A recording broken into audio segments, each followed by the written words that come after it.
그렇다면 노를 두려워하고는 절대로 좋은 협상을 할 수 없습니다. 저는 절대적으로 이렇게 생각합니다. 나쁜 동의보다는 좋은 거절이 훨씬 더 낫다.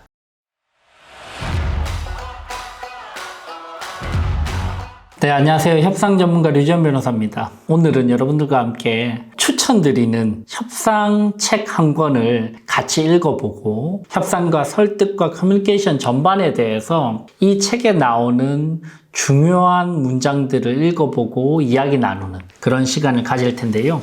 오늘 함께 읽어볼 책은 사람은 무엇으로 움직이는가? 와튼스쿨 교수인 모리 타에리포어라는 교수가 지은 책입니다. 협상과 관련된 사실 여러 가지 책들이 있죠. 제 책인 협상 바이블이라는 책도 있고, 또 어떻게 원하는 것을 얻는가, 또 트럼프의 책도 있고, 또 유명한 협상 책들이 많은데요. 사실 제가 반복적으로 이 책은 10번 이상 읽은 것 같아요. 이 책은 제 개인적으로도 너무 좋아해서 자주 읽었고요. 또 트레발이라고 하는 독서 모임에서도 벌써 한 4번, 5번 읽었던 것 같아요. 그만큼 이 책은 문장도 너무 좋고 인사이트도 있고 여러분들의 협상력을 강화시키면서도 심지어 여러분들의 자존감을 높이는 데도 아주 도움이 되는 책입니다. 그래서 오늘 여러분들과 함께 사람은 무엇으로 움직이는가? 와튼스쿨 교수인 모리 타에리포어라는 교수가 지은 이 책에 대해서 한번 중요 문장들을 읽어보고 같이 인사이트를 얻는 그런 시간을 갖도록 하겠습니다. 첫 번째 읽어볼 문장은 얼마 전에 저희 채널의 커뮤니티에서도 제가 글을 쓴 문장인데요. 내 목표는 가장 똑똑한 사람이 되는 것이 아니라 배움에 열려있는 사람이 되는 것이다. 다른 사람과 대화를 나누고 나면 내 지혜가 더 깊어져 있도록 말이다. 다행히도 내 주변에는 똑똑한 학생과 유능한 사업가, 현명한 지인과 멘토가 많다. 자존심을 세우느라 도움을 청하지 않고 그들의 지혜를 활용하지 않는 것이야말로 어리석은 일이다. 기본적인 배움에 대한 태도의 문제인 것 같아요. 내가 다 안다. 내 말이 맞다. 라는 사람과는 사실 대화가 잘 되지 않습니다. 그죠? 무조건적으로 내 말이 맞고 내가 옳고 내가 너보다 경험이 많으니까 너는 내 말을 들어라 라는 것보다 내가 열려있고 배움에 열려있고 당신 말도 많을 수 있고 나보다 더 똑똑한 사람도 얼마든지 있을 수 있다라고 하는 그 태도가 사실 인간관계를 하거나 대화를 하거나 업무를 할 때 상대방이 다 느끼거든요. 그런 태도가 있는 사람은 뭔가 좀 유연해 보이고 같이 협업할 수 있는 그런 여지가 생기는 것 같은데 그런 거 없이 너무 본인이 고집적으로 본인만의 주장을 강조할 때는 협상이 잘 진행되지 않는 것 같아요. 자, 두 번째로 읽어볼 문장은 이런 문장입니다. 스스로 자신의 가치를 깎아내려서는 안 됩니다. 그러면 남들도 당신의 가치를 깎아내립니다. 당신의 가치가 충분히 존중받고 있는지 항상 스스로 점검해야 됩니다. 제대로 존중받지 못하고 느끼면서도 계속 시간과 노력을 내주면 자신의 가치에 회의감이 들기 시작하고 모종의 습관과 패턴이 생겨 부정적인 상황이 지속될 수 있다. 또는 억울한 마음이나 분노가 차오를 수도 있으며 이 역시 해롭기는 마찬가지입니다. 여러분들, 사실 협상의 시작은 본인의 가치를 파악하고 본인의 가치를 인정하는 것으로부터 시작됩니다. 본인이 본인의 가치를 인정하지 못하면요, 다른 사람이 절대로 본인의 가치를 인정해 줄 가능성은 저는 없다고 생각합니다. 그래서 협상의 시작이 타인에 대한 분석부터가 아니고 먼저 내 가치를 인정하고 나의 강점을 찾고 그러면서 내 단단한 자존감과 단단한 준비 상태, 단단한 멘탈을 기반으로 협상이 시작되어야 되는 것이죠. 그래서 내 가치를 먼저 찾고 파악하고 인정하는 것이 협상의 가장 기본적인 시작점인 것 같습니다. 체로키 인디언들 사이에서 전해오는 이야기에서는 할아버지와 손자가 대화를 나눈다. 할아버지는 자신의 내면에서 늑대 2마리가 맹렬히 싸우고 있다고 말한다. 한 마리는 나쁜 늑대로 기쁨, 너그러움, 공감 등을 상징한다. 할아버지는 모든 사람의 내면에서는 2 늑대가 싸운다고 말한다. 손자가 그럼 어느 늑대가 이기나요? 라고 묻자 할아버지가 대답한다. 내가 먹이를 주는 녀석이 이기지. 이 부분도 저는 굉장히 인상적이었어요. 한 마리 늑대는 기쁨, 자비로움, 너그러움, 공감, 선함 이런 늑대가 있고요. 다른 늑대는 시기, 질투, 부정, 사악함 이런 것들을 상징하는 두 마리 늑대가 싸우는데요. 항상 이 두 마리 늑대가 다투는데 결국은 손자가 물어보는 거고 할아버지한테 그럼 누가 이기나요? 라고 물어봤더니 이 할아버지는 이렇게 이야기합니다. 당신이 네가 먹이를 주는 쪽이 이기지 라고 이야기를 하는 건 거예요. 협상을 앞두고도 항상 이런 것 같아요. 내가 잘 준비했다. 잘할 수 있다. 내 가치는 충분히 인정되어야 된다. 그리고 내가 이 사람과 조금 더 좋은 결과를 만들어낼 수 있다. 라고 생각하는 늑대가 있는가 반면에 반대로 아주 부정적으로 나는 잘 못한다. 내 가치는 인정될 수 없다. 이렇게 해봐야 의미 없다. 이게 나에게 주는 것은 부정적인 의미밖에 없을 것이다. 라는 늑대가 서로 싸우는데 결국은 누가 이긴다? 내가 먹이를 주는 쪽이 이긴다. 철저하게 저는 협상이라는 것이 비즈니스라는 것이 대화라는 것이 소통이라는 것이 나의 강점을 찾고 나의 강점을 인정하고 나의 강점을 발휘하는 것에서부터 시작되어야 되지 않을까라는 생각이 듭니다. 협상가 스타일 중에 적당히 괜찮은 수준에 만족하는 유형이 있다. 이들은 목표치를 높게 잡지 않고 모험을 피하며 자신의 기대에 못 미치는 제안을 받아도 그냥 수락하고 거래를 마무리한다. 대신 자신이 설명하는 조건 중 부정적인 면에 대해서 상대방이 어떻게 생각할지 집중하는 경향이 있다. 세상의 고정관념이나 타인의 인식을 토대로 자신의 가치에 의심을 품고 과소평가하는 것은 더 나은 협상에도 실제 생활에도 아무런 도움이 되지 않는다. 저도 이런 사람 많이 봤거든요.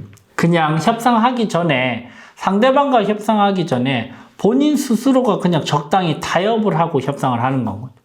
이런 사람들은 협상을 하고 나도 절대로 만족스럽지 않습니다. 왜? 본인이 비겁하게 스스로 타협했다는 것을 미리 알기 때문에 더 나은 결과가 있을 수도 있는데 그냥 본인의 가치를 스스로 깎고 나는 그렇게는 못할 것이다 라고 생각하고 그냥 적당히 이 정도로만 하지 라고 생각하고 협상 테이블에 들어간다면 절대로 좋은 협상은 이루어질 수 없을 것이라고 생각하거든요. 낮은 마지노선을 잡고 적당히 주의로 협상에 갔을 때 절대로 만족스러운 협상은 있을 수 없다. 그래서 목표는 내가 원하는 것을 포기하지 않고 좋은 목표를 세워야지 내가 타협을 해서 적당한 나쁜 목표를 세우면 이거는 그 목표가 달성돼도 별로 기쁘지도 않고 만족스럽지도 않을 겁니다. 이런 문장도 한번 읽어보시죠. 그녀는 원하는 바를 당당히 제안해도 괜찮다는 것을 그런다고 나쁜 사람이 되는 건 아니라는 점을 깨닫기 시작했다. 이제 나는 내가 필요한 건 이것이고 원하는 조건은 이렇습니다. 라고 당당하게 말합니다. 그렇게 말해도 기분 좋은 거래가 얼마든지 가능하거든요. 라고 하는 문장이 있습니다. 여러분들 한번 생각을 해보십시오. 원하는 바를 당당히 제안해도 괜찮고 내가 원하는 바를 당당하게 제안하는 것이 나를 나쁜 사람으로 만들지 않는다는 것을 인지하는 사람과 내가 원하는 것을 이야기하면 좀 관계가 불편하지 않을까라고 생각해서 그 말조차 제대로 못하는 사람 간에는 협상에 있어서 엄청난 차이가 날 겁니다. 생각보다 너무나 많은 사람들이 협상을 할 때 이런 부담감과 이런 고민 때문에 협상을 제대로 못해요. 변호사님, 저는 협상 공포증이 있어요. 협상 울렁증이 있어요. 그 이유를 물어보면 협상을 하면 관계가 나빠질까봐 좀 두려워서 제가 제대로 이야기를 못하는 것 같아요. 라고 이야기하는 경우들이 너무 많거든요. 근데 이거는 여러분들께서 협상을 하기 전에 마인드셋을 바꾸고 대전제를 바꿔야 돼요. 이 전제는 뭐냐면 내가 원하는 것을 당당하게 이야기하면 관계가 나빠진다라는 전제로 생각을 하시는 건데 전제가 바뀌어야 됩니다. 어떻게 바뀌어야 되죠? 내가 원하는 것을 당당하게 이야기해도 관계가 나빠지지 않을 수 있다.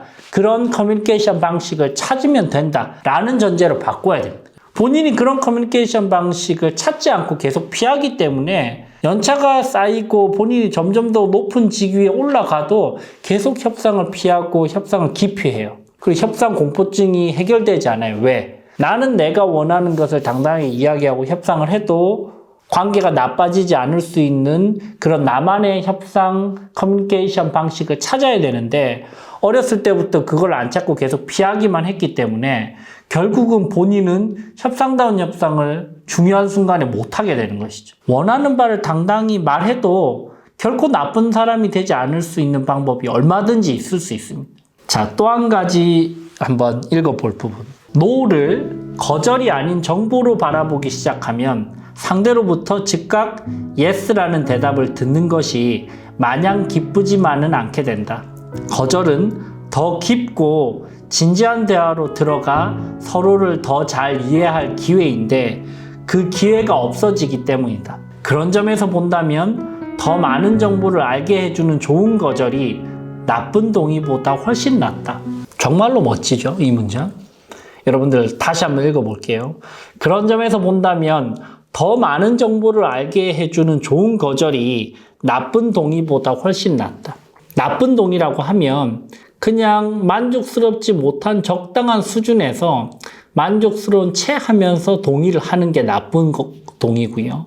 좋은 거절은 내가 조금 더 상대방과 깊은 대화를 나누면 서로 간의 니즈를 명확하게 파악할 수 있을 것 같고 그것이 향후에 더 나은 거래를 하는 데에서 도움이 될 것 같아서 이번에 거절을 조금 명확하게 하고 그러면서 서로 더 깊은 대화를 나누는 그런 대화가 바로 좋은 거절의 대화라는 것이죠. 여러분들 이 좋은 거절이 오히려 나쁜 yes보다 동의보다 나은 경우들이 생각보다 많은데 이 좋은 거절을 안 하는 이유는 거절당하는 것이 내가 진다.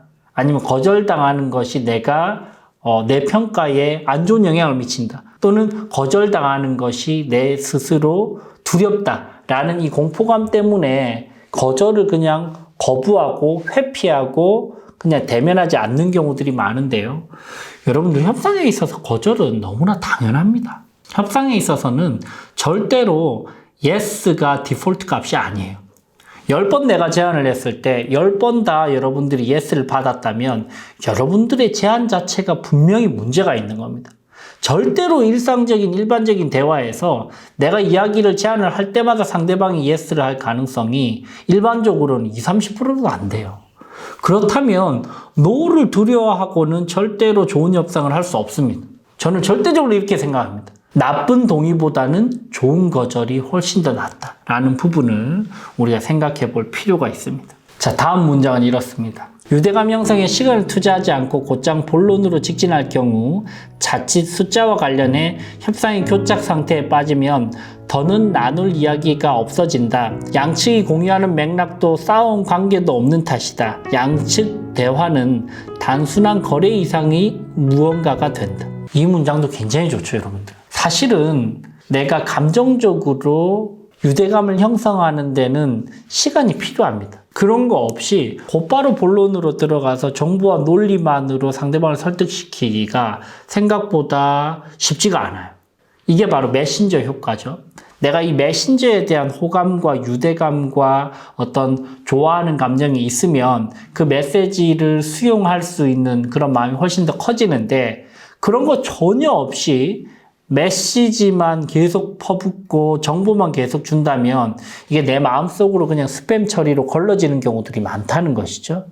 그래서 설득을 할 때는 사실은 설득의 순서가 감정, 인식, 행동 순서대로 흘러가는 경우들이 대부분입니다. 근데 이 감정적인 유대감 형성에 시간을 쏟지 않고 곧바로 인식만 바꾸려고 하면 생각보다 설득이 될 확률은 높지가 않습니다. 그래서 때로는 시간이 필요하다라는 부분까지 좀 한번 읽어봤고요.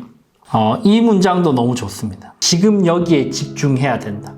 나는 현존, 즉 지금 여기에 존재하는 것이 매일의 삶에서 만족을 경험하고 인간관계를 개선하고 협상에서 성공하기 위한 최고의 방법임을 굳게 믿는다. 지금 여기에 존재하는 법을 알지 못하면 열린 마음을 가질 수도 상대에게 공감할 수도 없다. 이 부분도 너무 중요하죠, 여러분. 이 부분은 경청과 관련된 부분이잖아요. 이게 같이 대화를 하고 있는데 상대방이 지금 여기에 존재하지 않다고 느끼는 경우들도 생각보다 너무 많습니다. 분명히 이 앞에 있는데요. 이 앞에 있는 사람이 딴 생각을 하거나 딴짓을 하거나 휴대폰을 만지작거리거나 시계를 보거나 아니면 뒤에 있는 사람을 계속 쳐다보고 있거나 아니면 뭔가 다른 소리를 하고 있거나 이러면 현존하지 않다고 느끼면서 상대방은 말하는 사람은 불안해하고요. 불쾌해하고 불만을 가지게 됩니다. 이게 왜 그러냐? 현존하는 두 사람이 완전히 오롯이 상대방에게 집중하고 대화를 해야 되는데 이 사람은 지금 이 사람 앞에 있으면서도 전혀 다른 세계의 이야기를 생각하고 있다면 대화가, 협상이, 설득이 제대로 될 리가 없잖아요.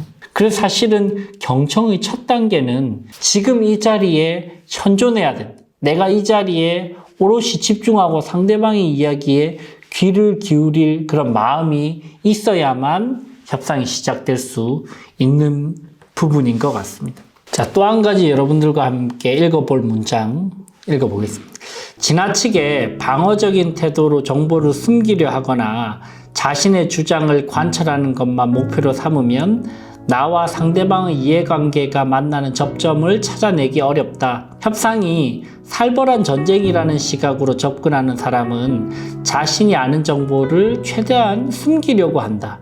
마치 카드 게임에서 자신의 작전을 들키지 않으려고 애쓰는 사람처럼 말이다. 여러분들 때로는요, 협상에 있어서 대화에 있어서 솔직함은 정말로 강력한 무기가 됩니다. 근데 내가 팔짱을 끼고 상대방의 이야기만 계속 들으면서 그러면서 상대방의 정보만 캐내려고 하면 마치 상대방은 어떻게 느끼냐면 지금 서울중앙지검에서 취조를 받고 있다는 생각이 들 정도로 공포감을 느끼거나 위축되거나 방어감이 드는 경우들이 많아요.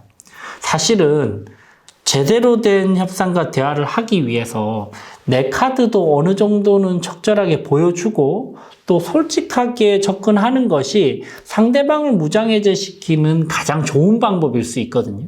그래서 이제 질문을 할 때도 마찬가지죠.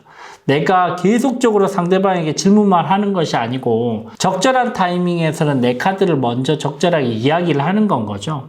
이렇게 이야기할 수 있습니다. 본부장님, 오늘 사실 저희 입장에서는 이런 부분에 중요한 니즈가 있고 또 이런 부분은 솔직히 말하면 좀 염려가 되는데요. 본부장님 입장에서는 어떤 부분에 니즈가 있고 어떤 부분에 염려가 되시는지를 좀 솔직하게 알려주시면 저희도 내부적으로 저희 상무님과 저희 본부장님과 이야기를 해서 최대한 한번 맞춰보도록 하겠습니다. 라고 이야기를 솔직하게 한다고 생각을 해보시면 어떤 결과가 있죠?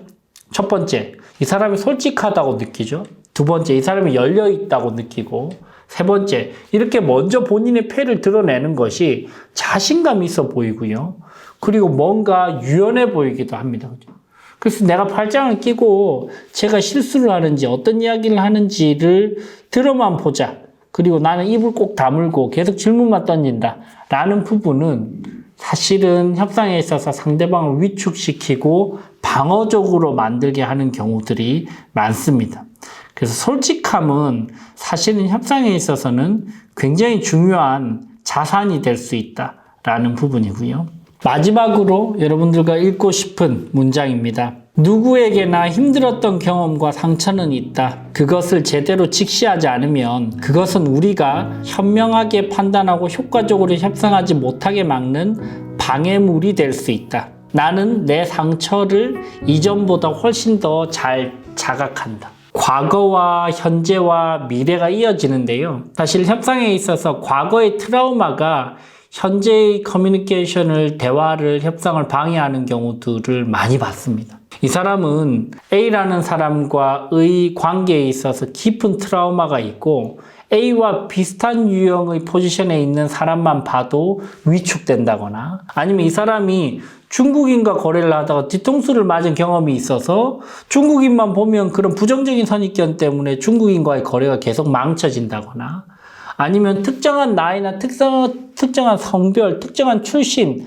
특정한 직업군과의 설득이나 대화, 협상 과정에서 아주 아픈 기억이 있어서 비슷한 유형의 사람을 만나면 계속 그것이 트라우마가 떠올라서 협상이 망쳐지는 경우들이 생각보다 많거든요.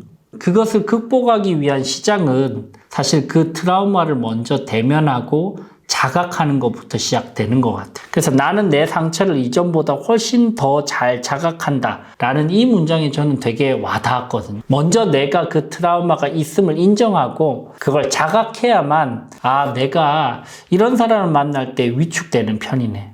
내가 이걸 먼저 알아야만 그걸 극복할 수 있는 에너지가 생기게 됩니다. 협상이 때에 따라서는 과거의 트라우마 때문에 망쳐지는 경우들도 있는데 사실 우리도 이런 부분들을 먼저 자각하고 그걸 어떻게 향후에 극복해 나갈 것인지도 함께 한번 고민을 해보면 좋을 것 같습니다. 모리 타이리포 교수님의 사람은 무엇으로 움직이는가 라는 책은요, 사실 협상과 관련된 어떤 스킬들을 다루기보다는 기본적인 멘탈과 협상과 관련돼서 준비 과정, 협상과 관련돼서 기본기를 쌓는 데는 너무나 좋은 책입니다. 그래서 여러분들께서도 한번 시간 나실 때 너무 잘 읽히고요. 문장들도 너무나 잘 번역되어 있어서 여러분들이 주말에 한 3, 4시간만 투자를 해도 다 읽어보실 수 있을 것 같아요. 여러분들의 협상력 강화에 도움이 되시길 바라면서 지금까지 협상 전문가